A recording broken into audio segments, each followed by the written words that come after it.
Cho 4.000 đi con, lên lên lên lên con. Đúng rồi, hai con trai. Rồi, đúng rồi. Đi lên chỉ cần hai con gái, đây vô con. Rồi đằng sau quay.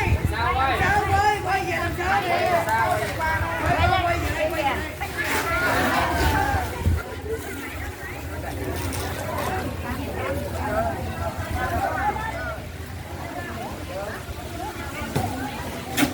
Ai chung có bao nhiêu tiền là vô tay nha. Cái ngôi đầu mát mát á.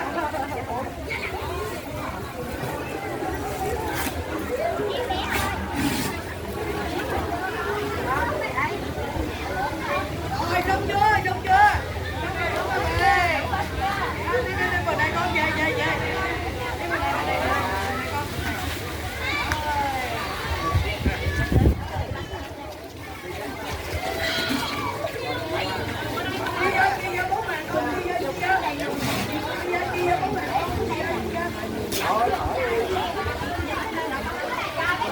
Rồi, bà cho thanh cái gì? Nói được rồi. Chấp mất con. Ghé rồi, ghé tôi khách rồi. Đó,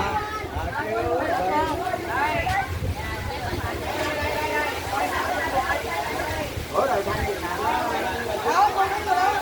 Đây, cho con lên đây. Rồi, đứng rồi đó đi con, đứng chưa đó đi con gái, đứng rồi đó. Đây.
Còn mấy con đủ quà hết chưa?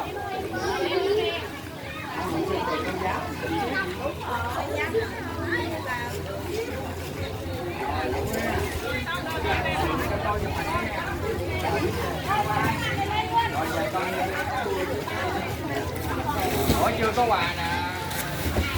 Đấy là chưa có.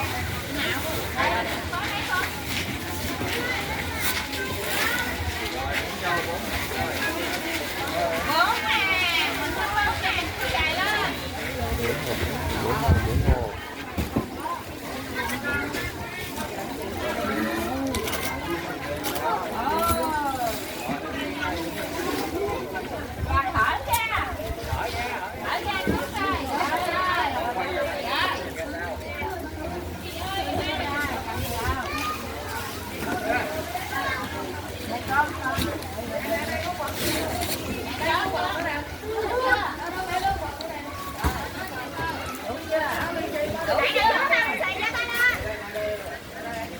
Jelengan Luka.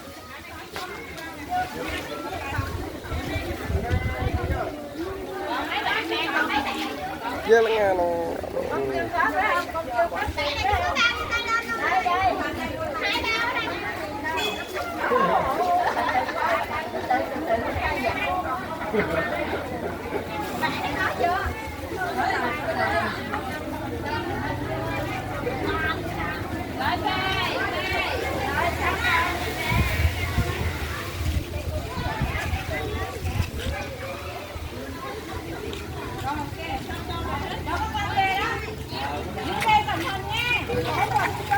Tiba teh.